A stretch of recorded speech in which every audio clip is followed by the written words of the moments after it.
renew its spirit, and to restore the allegiance of this government to its citizens. In short, we embarked on a mission to make America great again for all Americans.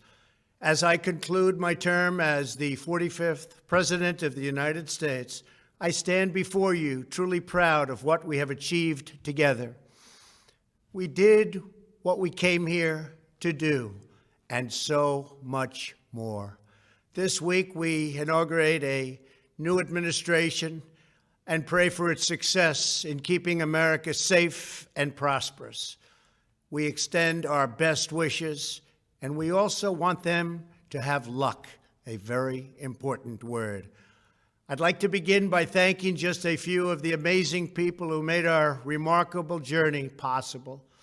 First, let me express my overwhelming gratitude for the love and support of our spectacular First Lady, Melania. Let me also share my deepest appreciation to my daughter Ivanka, my son-in-law Jared, and to Barron, Don, Eric, Tiffany, and Lara. You fill my world with light and with joy. I also want to thank Vice President Mike Pence, his wonderful wife Karen, and the entire Pence family. Thank you as well to my Chief of Staff, Mark Meadows, the dedicated members of the White House staff, and the cabinet, and all of the incredible people across our administration who poured out their heart and soul to fight for America. I also want to take a moment to thank a truly exceptional group of people. The United States, my family and I will forever be in your debt. My profound gratitude as well to everyone in the White House Military Office, the teams of Marine One and Air Force One, every member of the armed forces, and state and local law enforcement all across our country. Most of all, I want to thank the American people. To serve as your president has been an honor beyond description. Thank you for this extraordinary privilege, and that's what it is, a great privilege and a great honor. We must never forget that while Americans will always have our disagreements, we are a nation of incredible, decent, faithful, and peace-loving citizens who all want our country to thrive and flourish and be very, very successful and good. We are a truly magnificent nation. All Americans were horrified by the assault on our Capitol. Political violence is an attack on everything we cherish as Americans. It can never be tolerated. Now more than ever, we must unify around our shared values and rise above the partisan rancor and forge our common destiny. 4 years ago, I came to Washington as the only true outsider ever to win the presidency. I had not spent my career as a politician, but as a builder looking at open skylines and imagining infinite possibilities. I ran for president because I knew there were towering new summits for America just waiting to be scaled. I knew the potential for our nation was boundless as long as we put America first.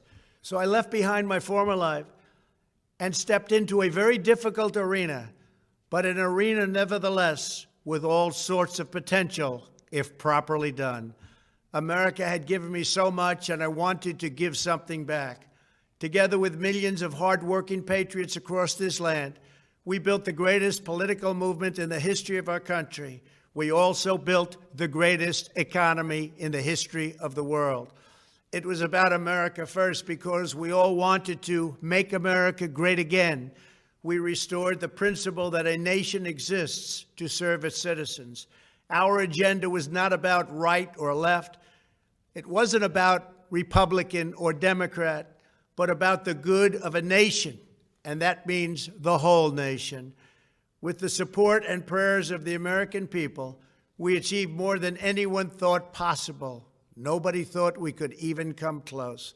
We passed the largest package of tax cuts and reforms in American history. We slashed more job-killing regulations than any administration had ever done before. We fixed our broken trade deals, withdrew from the horrible Trans-Pacific Partnership and the impossible Paris Climate Accord, renegotiated the one-sided South Korea deal, and we replaced NAFTA with the groundbreaking USMCA. That's Mexico and Canada, a deal that's worked out very, very well. Also, and very importantly, we imposed historic and monumental tariffs on China, made a great new deal with China. But before the ink was even dry, we and the whole world got hit with the China virus. Our trade relationship was rapidly changing. Billions and billions of dollars were pouring into the U.S., but the virus forced us to go in a different direction. The whole world suffered, but America outperformed other countries economically because of our incredible economy and the economy that we built. Without the foundations and footings, it wouldn't have worked out this way. We wouldn't have some of the best numbers we've ever had. We also unlocked our energy resources and became the world's #1 producer of oil and natural gas by far.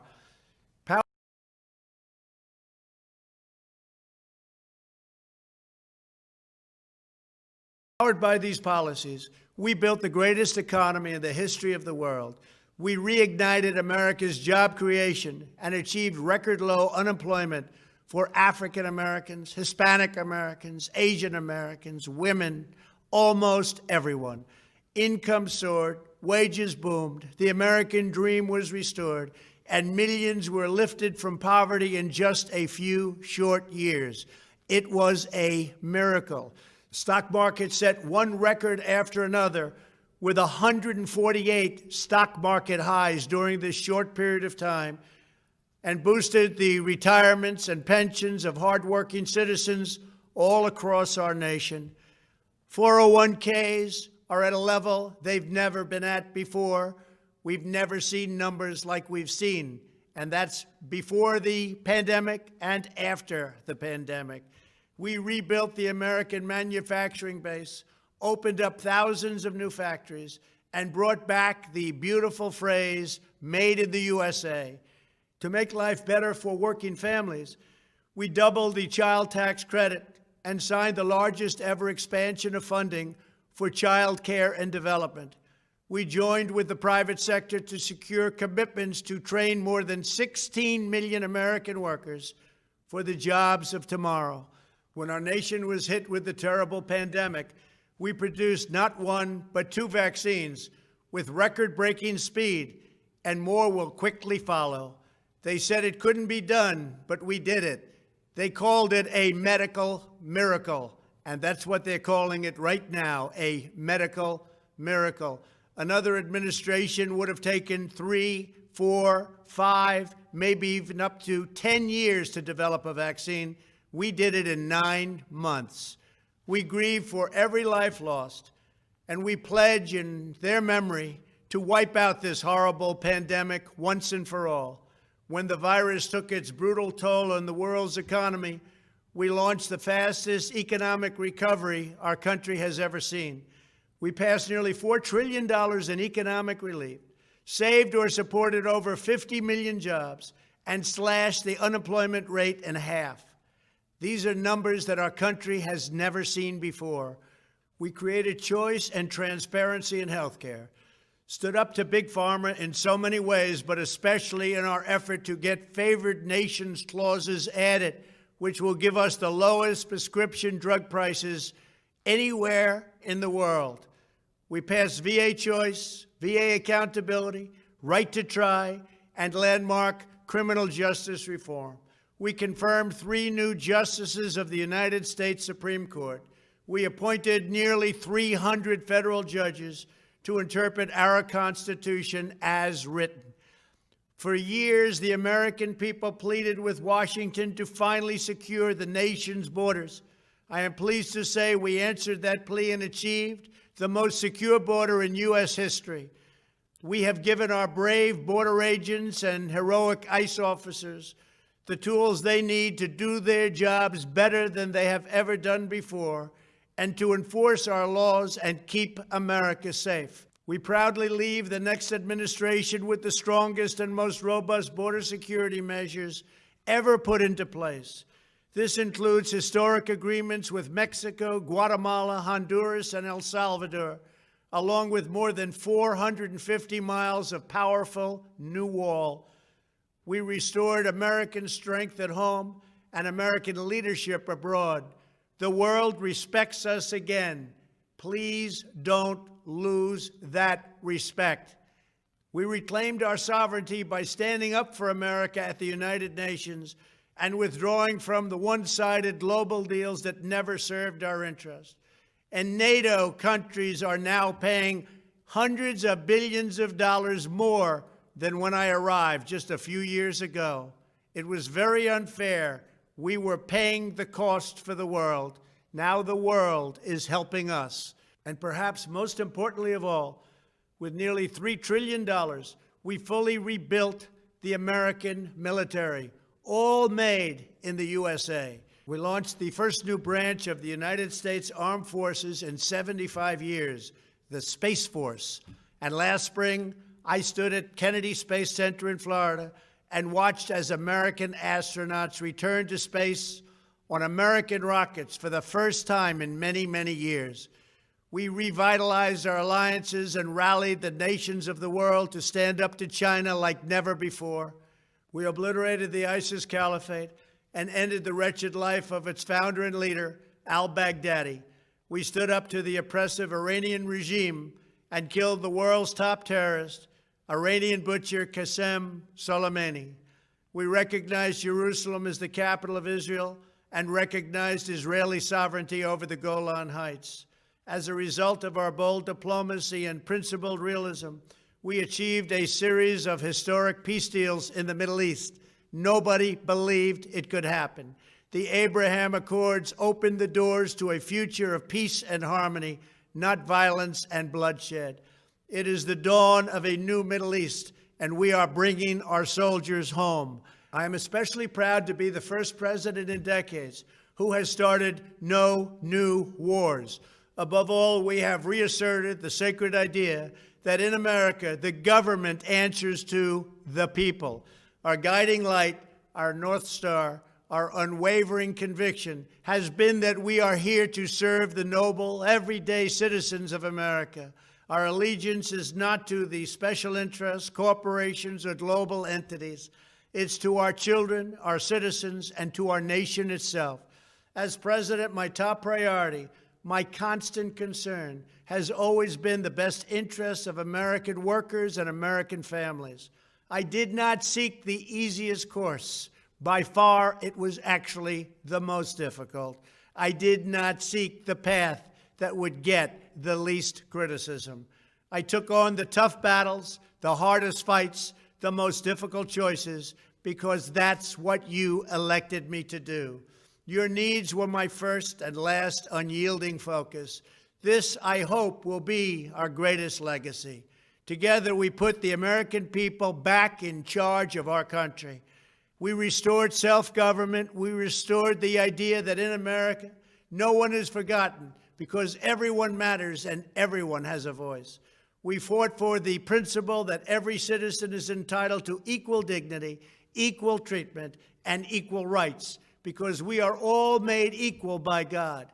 Everyone is entitled to be treated with respect, to have their voice heard, and to have their government listen. You are loyal to your country, and my administration was always loyal to you. We worked to build a country in which every citizen could find a great job and support their wonderful families.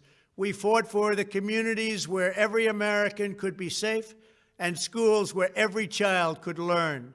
We promoted a culture where our laws would be upheld, our heroes honored, our history preserved, and law-abiding citizens are never taken for granted. Americans should take tremendous satisfaction in all that we have achieved together. It's incredible. Now, as I leave the White House, I have been reflecting on the dangers that threaten the priceless inheritance we all share. As the world's most powerful nation, America faces constant threats and challenges from abroad. But the greatest danger we face is a loss of confidence in ourselves, a loss of confidence in our national greatness. A nation is only as strong as its spirit. We are only as dynamic as our pride. We are only as vibrant as the faith that beats in the hearts of our people. No nation can long thrive that loses faith in its own values, history, and heroes, for these are the very sources of our unity and our vitality. What has always allowed America to prevail and triumph over the great challenges of the past has been an unyielding and unashamed conviction in the nobility of our country and its unique purpose in history. We must never lose this conviction. We must never forsake our belief in America. The key to national greatness lies in sustaining and instilling our shared national identity. That means focusing on what we have in common, the heritage that we all share. At the center of this heritage is also a robust belief in free expression, free speech, and open debate. Only if we forget who we are and how we got here could we ever allow political censorship and blacklisting to take place in America. It's not even thinkable. Shutting down free and open debate violates our core values and most enduring traditions. In America, we don't insist on absolute conformity or enforce rigid orthodoxies and punitive speech codes. We just don't do that. America is not a timid nation of tame souls who need to be sheltered and protected from those with whom we disagree. That's not who we are. It will never be who we are. For nearly 250 years, in the face of every challenge, Americans have always summoned our unmatched courage, confidence, and fierce independence. These are the miraculous traits that once led millions of everyday citizens to set out across a wild continent and carve out a new life in the Great West. It was the same profound love of our God-given freedom that willed our soldiers into battle and our astronauts into space. As I think back on the past 4 years, one image rises in my mind above all others. Whenever I traveled all along the motorcade route, there were thousands and thousands of people. They came out with their families so that they could stand as we passed and proudly wave our great American flag. It never failed to deeply move me. I knew that they did not just come out to show their support of me. They came out to show me their support and love for our country. This is a republic of proud citizens who are united by our common conviction that America is the greatest nation in all of history. We are and must always be a land of hope, of light, and of glory to all the world. This is the precious inheritance that we must safeguard at every single turn. For the past 4 years, I have worked to do just that.